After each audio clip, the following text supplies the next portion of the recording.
All right, look at us go. Denver Broncos Mile High View, no commercials.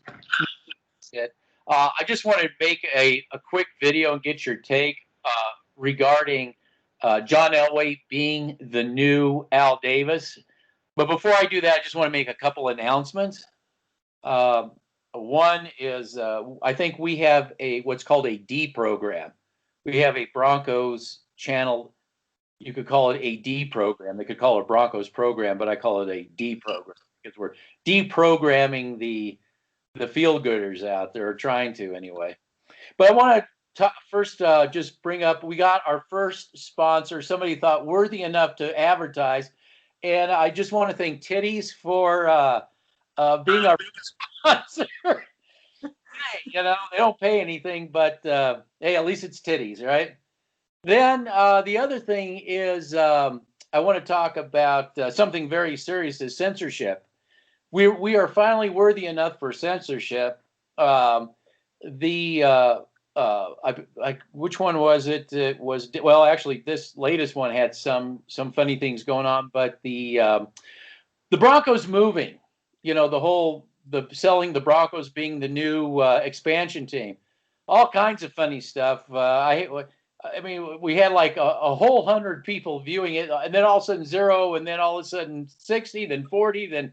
So I'm just saying, I don't know how many people are actually watching this show, and I wouldn't take the counter serious either way. I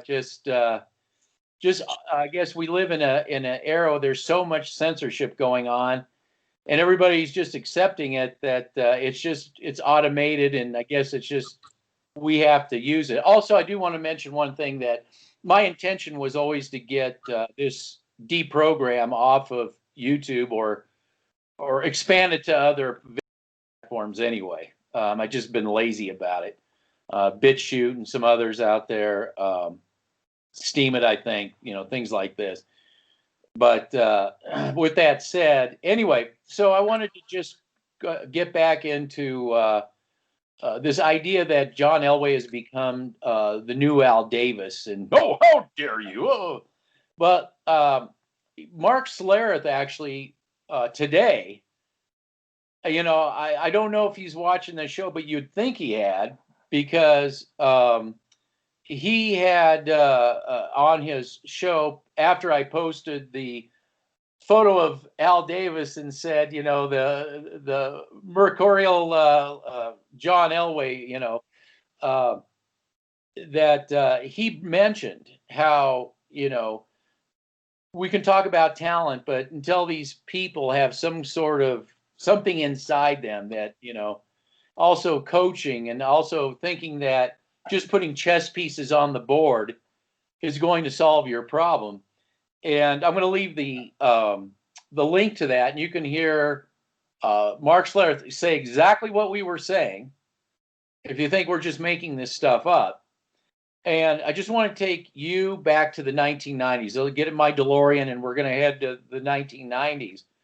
And as a Bronco fan, we used to just laugh, because Raider fans were tearing themselves up about, people defending the honor of Al Davis, and, the smart Raider fans saying, look, we got to get rid of this guy, or we're going to be in this loop of destruction. And back then you had Al Davis would go get chess pieces, bring them in, they'd all blow up in his face, just like Juwan James. I mean, he had all that going on. He'd bring quarterbacks and tell them to go vertical. That was blowing up in his face. And, it was just like what we're seeing right now. People waking up, realizing that John Elway is the head coach, is the OC, ultimately, he's the final say. Remember, we always heard the final say. Who has the final say? Well, I would say Elway has the final say, and that's why Fangio's off to his side, doing his thing. The OCs are pushing what John Elway wants, what he sees, I got all these chess pieces, make them work, like Al Davis.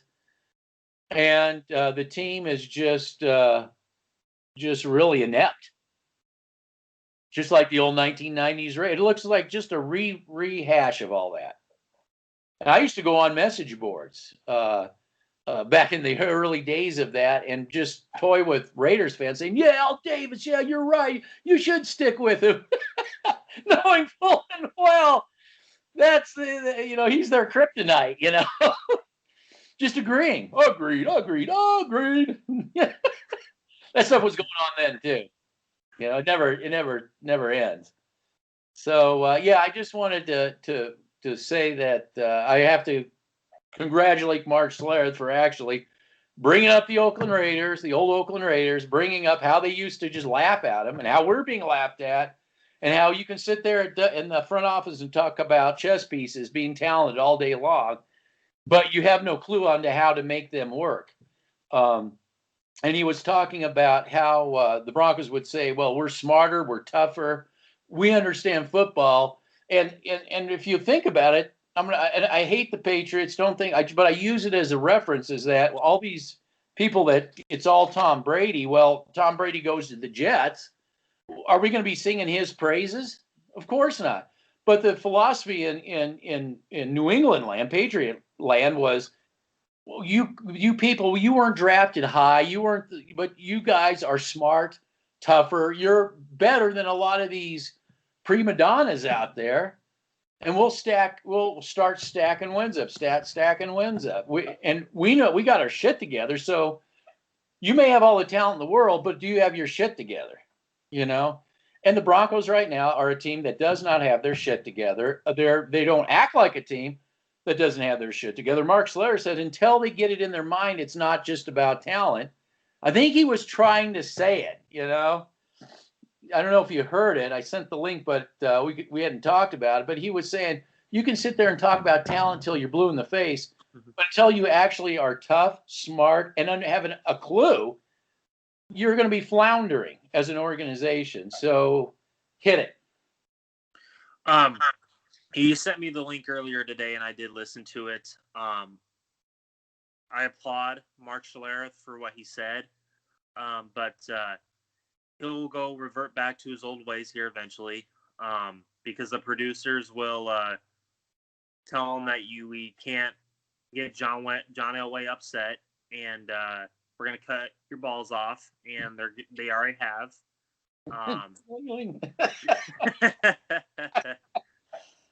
Put him back in that purse. Exactly. That's what they've done to Mark Schlereth. And people forget, before, all this stuff happened with him, he was one of the biggest critics of John Elway as a general manager. It wasn't just me and you and other people. Mark Schlereth was probably the main figure out there that was promoting that. He went on until his wife caught up to him. Yep, exactly. That's what he said on air. She cut my balls. She doesn't see that I was being mean. Hey, I'm just telling it like it is, Telling it like it is. And all the Broncos country out there, you're starting to see a revelation take place here. I was listening to Mile High Huddle, and they were saying the exact same thing we were, but they weren't saying it completely because they can't, because they're paid to do it.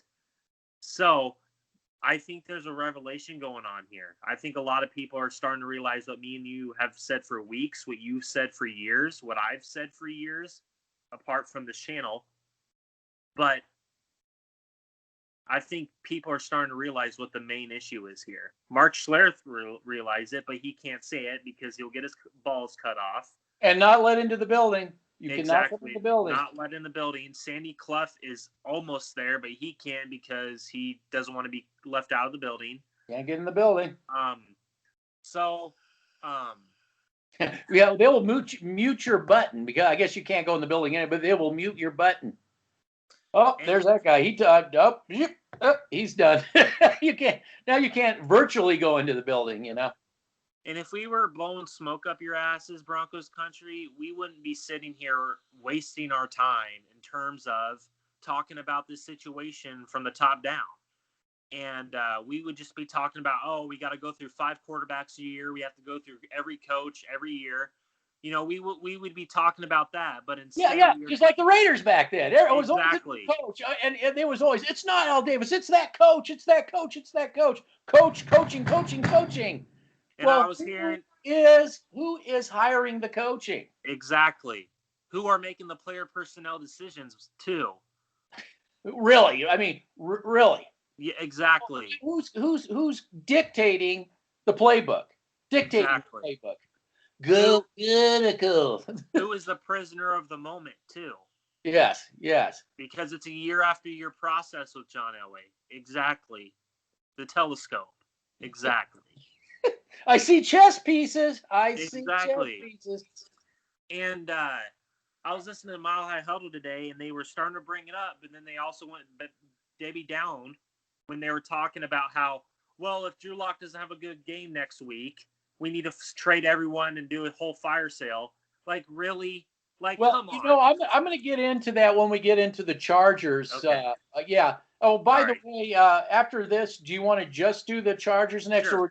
Or okay, then we'll do We that. can do that. Because I've already game filmed and I had things glaringly coming at me about our own organization looking at that film. But anyway, go ahead. So the Mile High ultimatums. It's Mile High Huddle, it's the quarterback. Sports Radio 104.3, The Fan, and all these fake. I call them the fake sports media because of what's happening in our world currently. But I'm not going to bring that up on this channel. But I understand. Yeah, I know. Yeah. But the case demic, you mean? The case demic. Yeah. Yeah. But you bring up a perfect point. I wasn't alive to see, the full-on Al Davis in the 90s, and I wasn't there to witness that. Good. It's good you missed that. Exactly. But basically, we're witnessing Al Davis 2.0 here in Denver with all the chess pieces that he's exactly. So, it's really frustrating from a fan standpoint when you understand what is really going on behind the scenes, because you see all these other players out there that you can get in free agency, the likes of Corey Littleton, Jacob Phillips, so on and so forth. But you have to go pay top 10 running back money to Melvin Gordon, who doesn't know how to throw a flea flicker, who runs into his own blockers and can't catch a 5-yard swing pass. Without fumbling it. And then you have Jawan James, a.k.a. Hot Tub Time Machine. Who's getting paid top 10 right tackle money and can't stay healthy and gets all mad at us when we question his loyalty and question if he can play in this game or not. No. Don't go there. Exactly. Don't go there. I'm sitting back and, just taking a step back. I've taken a step back over the past 2.5 days. I've done some more research on this, and, I see all these people out here that are just not blaming Elway, that are just continuing to, keep his name, relevant and keep his name to the point like an Al Davis 2.0. But people are starting to recognize this, and it's not just me and you, but the paid fake news media talks about it for a split second, and then they'll move on because they're getting paid to do this. Me and you aren't getting paid to do this. No. The channel isn't getting paid. That's why I don't have a condenser microphone. Actually, I do have a condenser microphone, but it's a kind of a pain in the ass to set it up, and I don't get paid to sit through the film and then put it together and stuff, and that's enough on its own. Exactly. So, I mean, I'm just trying to get the word out there is all I'm trying to do. So and the thing about not having a sponsor, with the exception of Titties, is that, by not getting paid, I don't have to answer to anybody. I can say whether I piss you off or not as a Bronco fan. I can say what I can say because I don't have to worry about the sponsor saying, all these feel-gooders, they're all leaving right now. Our numbers. I don't care if I had one view, as long as I can say what I want to say. That's all I care about. Saying it like it is. I mean, if the Broncos were in a situation where they would trounce the Chiefs, pound them into the concrete, I would say, you know what, the Chiefs are going to get pounded in the concrete, and there's nothing you can do about it. I did that with the Super Bowl against Brett Favre. I said they don't have a chance because they cannot stop Terrell Davis. That's just a truth. you are not going to stop them, Green Bay. Forget it. This game is already over before it starts. And oh man, they were hitting me left and right for that one. And it didn't hit me after the game. In 2015, I picked the Denver Broncos to win that game due to the fact that there was already a blueprint out there on how to defeat Cam Newton, and Wade Phillips was the perfect correlation. Exactly. Wade Phillips was the perfect correlation. I said they are not going to be able to test this defense like they've done all year. They're not going to be able to throw on this defense because of the 7-man pass rush that they used to have with Malik Jackson, Derek Wolfe, DeMarcus Ware, Von Miller in his prime. So at the end of the day, I was already on that Denver Broncos saying, oh, they got this in the bag because Cam Newton is fragile. And Denver Broncos were the main blueprint on how to beat Cam Newton. How to rattle him. Get him rattled. Exactly. That, that was actually the same way you have to beat Tom Brady. You got to beat the shit out of Tom Brady. And he got better over time, though. But that was always the formula to beat Brady. Or any really quarterback, is if you got to get to him.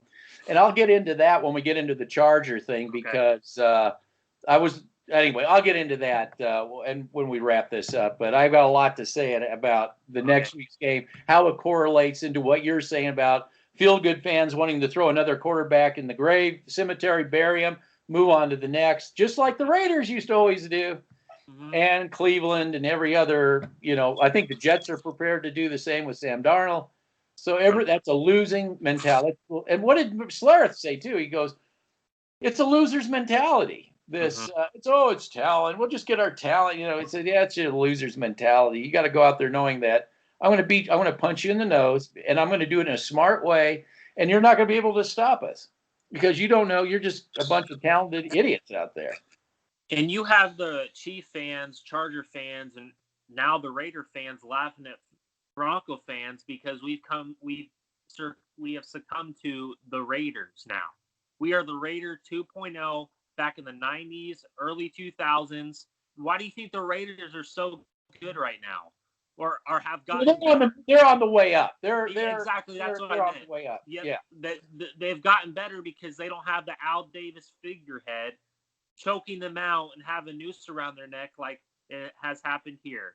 So, well, at least I guess the other Davis learned something. Mm-hmm. Yeah, it's a little bit less hands-on and a little bit more, thinking, thought process, this kind of thing. And I'm not here to sing the praises of the Raiders, but I'm in a multitude of different NFL groups that they all represent their teams or whatever. And there isn't anybody that doesn't realize that John Elway, except for the feel-good fans, that realizes that John Elway is this team's kryptonite. And the lack of ownership. Well, the thing I think you see from the Raiders, Chargers, and Chiefs, just to name a few in our own division, is that the owners do their thing, but they don't get in the way of player personnel decisions. They hire good general managers. They hire good coaches. And then they let them do their thing. People that make good decisions. People that make good decisions. Exactly. You don't see those owners getting in the way, trying to be like, oh, well, let's go give Melvin Gordon top 10 running back money. No, you don't see those teams like that. It's very, very open, and it's very keen to the human eye. If you take a step back and look, that this team is very, very clownish, and they have become the new Raiders, the new look Raiders of the new look Oakland Raiders. Yeah, exactly. Yeah, I guess maybe they could. Maybe if this thing really goes down the toilet, the whole thing could move to California. That's where John Elway's from, and he can, put him in a black and gold or something. Yeah, whatever. Yeah, call him something else. Call him, the Golden Boys or something like that. Whatever. Yeah, the Golden Knights or something. The Golden Knights. Yeah, the Nighty Knights. Yeah. It's gotten out of hand, but. The other thing is eventually this team's going to get sold, and you hope that it doesn't end up going to an Al Davis. That's still another mystery to be solved down the road. Oh, this is why this is why I wanted to do this video. I'm wondering, speaking of John Elway doing the Al Davis number. Remember how Al Davis used to just butt heads with the commissioner? Yes. I was thinking it popped into me in the shower, and this is why I wanted to do this. Anyway, is that will John Elway start butting heads with the commissioner when the commissioner says, you got to sell this team, we got to break up the trust?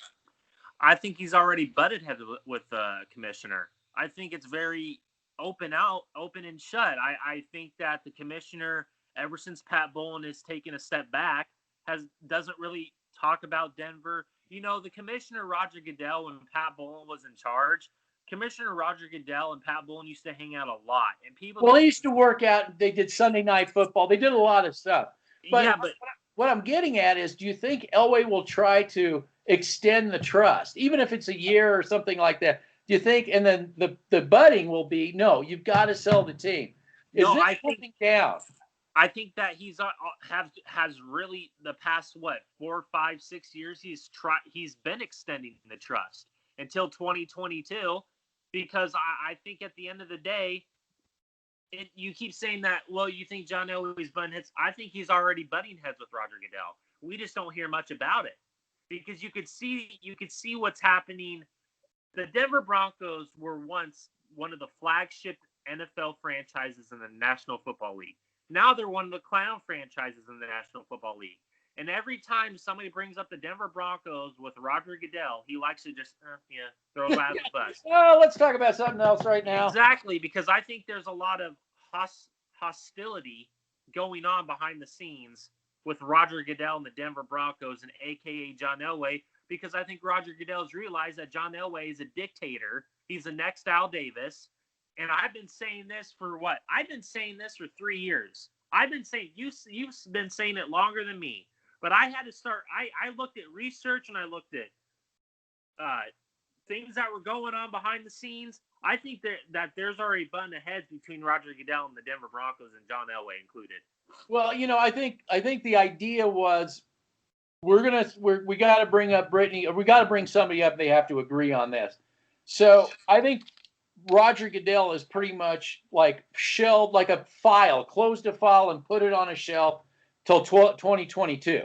So what I'm wondering is, when 2022 comes around, has Elway had enough? Is he going to walk away, or is he going to say, no, just give me another year, and that's what's going to cause a clash when the Goodell's going to say, no, this has gone on long enough. I'm going to tell you this. You know how he's getting all these John Elway is picking the player personnel in terms of he's starting to get young players, and those contracts don't run out till 2021, 2022.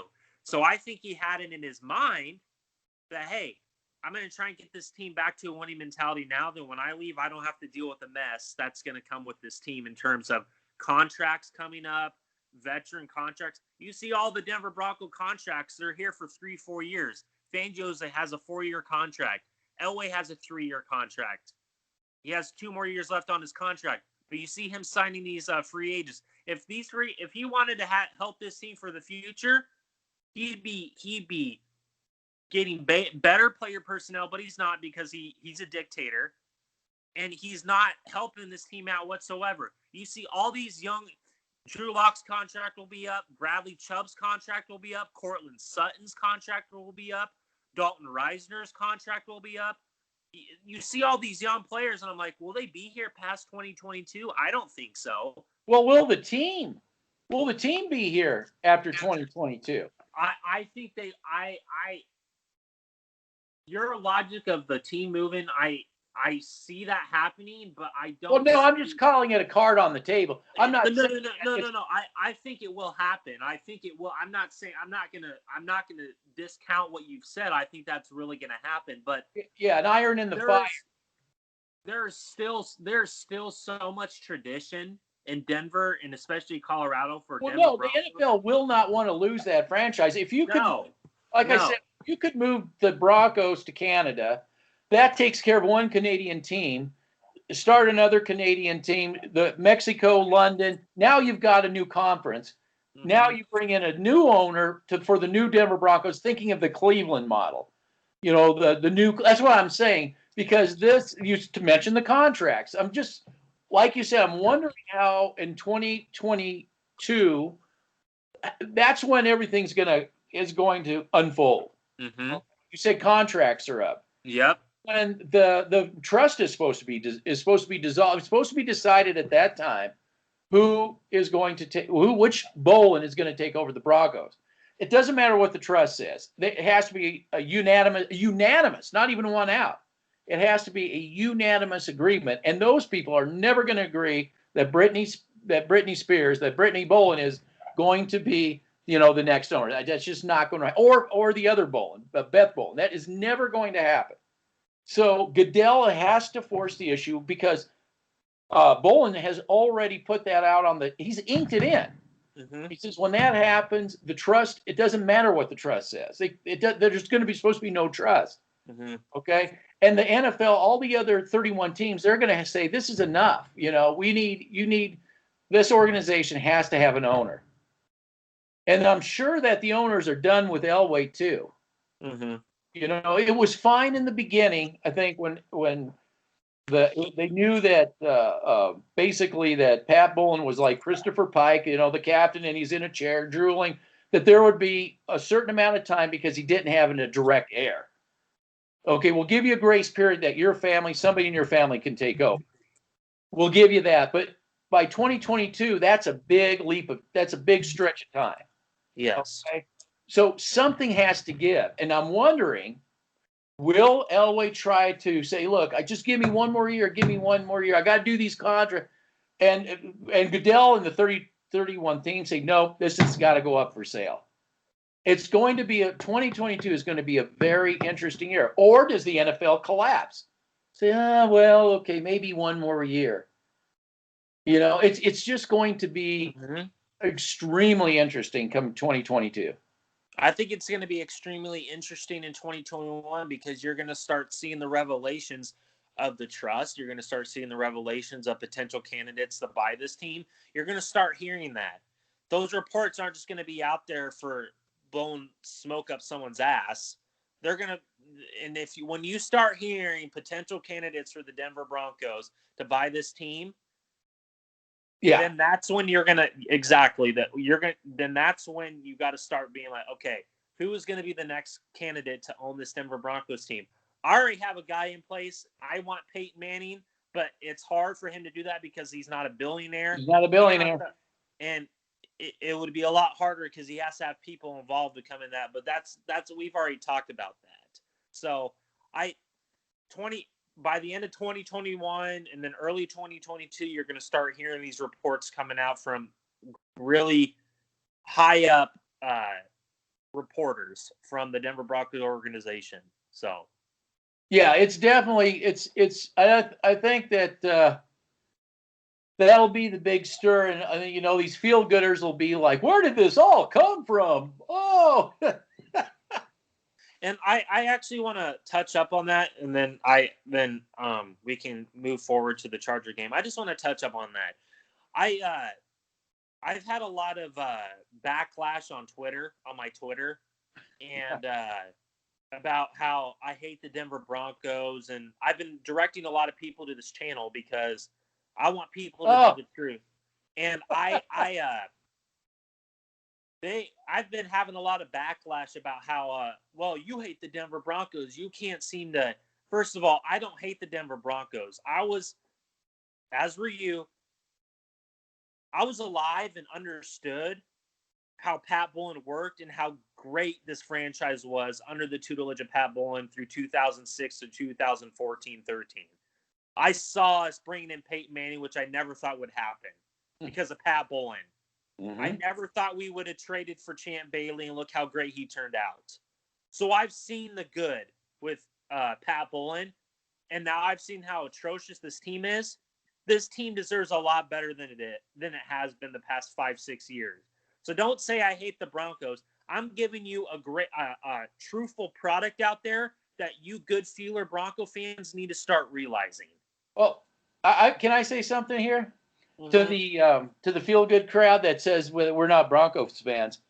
I want to tell you that you are the person, you out there that says you're such a great Bronco fan. You wanted Juwan James. There were other people I wanted. Okay, that tells me you're not a good Broncos fan. You're the one that wants the Melvin Gordons. I didn't want the Melvin Gordons. You're not a good Broncos fan. Okay, you're the one that wanted Jerome Casey. Aging. Going towards me, old and crotchety, and not towards Colby. Young and vibrant. I wanted Phillips, but no, I want the best, and I won't settle for anything but the best. That's what makes me the kind of Bronco fan I am. If hold on, say it. If I don't get the best, then it's not good enough. You got to get the best, not just the best, like Mark Schlereth said, talent, but players with gray matter between their ears that understand this game. Go ahead. No, you keep doing it. I love what you're saying. Well, no, I'm just tired of hearing people saying that they're Broncos fans, but they're cheering mediocrity. They're cheering toilet bowl stuff, and you're telling me how much you're a Bronco fan. You're full of shit. You're full of shit. And I'm gonna take it up another level. The reason why we feel like this is because we saw what Pat Bowlen did for this Broncos team. He didn't accept anything less than a Super Bowl, and that's what's ingrained in our head, ladies and gentlemen. All you feel-good Bronco fans are living in the moment. You guys hope that we get a top 5 pick and that player works out. You're going to continue to be the former Cleveland Browns, the current New York Jets, the Washington Redskins, and the old-ass Raiders. So if you want to have that type of mindset, then keep cheering this on. But you know what? Me and you aren't going to accept anything less. I wanted Jack Conklin. I wanted Joel Schobert. I wanted Ronald Darby. All you guys wanted to get rid of Chris Harris Jr. I actually like him more than A.J. Boye. You guys cherry led that on, too, when we traded for him. I hated that trade. And then when we got Jarrell Casey for a 7th-round pick, why do you think he was up for a 7th-round pick? Because he's an aging veteran. That's what Elway likes to do. He likes to get names. So you guys want to continue to get names like that, and you guys want to continue to attack us because we want to get young, vibrant players that know what the hell they're doing. Get out of here. Get out of here. Because we lived and witnessed the greatness of Pat Bowlen. I didn't as much as you did, but I got to witness 2006 or 2014. I got to witness the greatness of Pat Bowlen. This team wouldn't have gotten this bad under his dictatorship, under his leadership, which is one of his most underrated qualities as an owner. His leadership. And you know what else? His compassion for his players. He was at every practice. He was on the field, and he put his players first before himself. But John Elway does not do that. No, it's all about the ego. It's all about the ego. The thing is I'm gonna end with this really quick. I've got a good Halloween story for you. There's this once great quarterback who is trying to GM a team. He goes to bed after a Super Bowl victory, and a ghost of NFL past goes and visits him and says, "I'm going to possess your body." And he goes, "Yeah, get out of here." And then whoop, all of a sudden, this creature's inside him making bad decisions. Ego just expanding all over the place. And it looks like a reincarnation, Yeah. So anyway, I just can't cheerlead that. I just can't. So, if you want mediocre, if you want bad, if you want the toilet bowl, just keep, cheer. Go to those places you go to listen to the same old garbage, or start saying we ain't going to put up with this anymore. We want better. We need some thought process here going on, Mm-hmm. And now we're up. It's going to be interesting. We got to find out what kind of an owner we're going to get. Hopefully we won't get Snyder, Elway, anything like this. So hopefully we'll get, Pat Bowlen is the unicorn. He is. They talk about quarterbacks being a unicorn. Pat Bowlen was a unicorn owner. You see how much he did for all you blue collar, all you fake Bronco fans. I call you fake. I don't care. You think you're a Bronco fan? Look how much Pat Bowlen did for the NFL, with the NFL Network, with Monday Night Football, with Thursday Night Football, with bringing. Well, it was Sunday Night Football. Yeah, Sunday Night Football. With Night. bringing respectability past the Rocky Mountains to the West. Nobody likes to talk about that because John Elway did it all. You guys were the ones that led firing Adam Peters. And look, I've already been through that. I don't want to go off ranting, but yeah. Yeah, I know. Just don't tell us you're a Broncos fan, right? These feel-gooders. No, because you're not. Just keep doing the same. Just keep doing the same thing. Same old thing. It'll get better. There's a light at the end of the tunnel. It's a train. It's a train wreck. A train about to wreck. All right on top of you. Oh, yeah. All right. You want to wrap that up? Okay. Yep.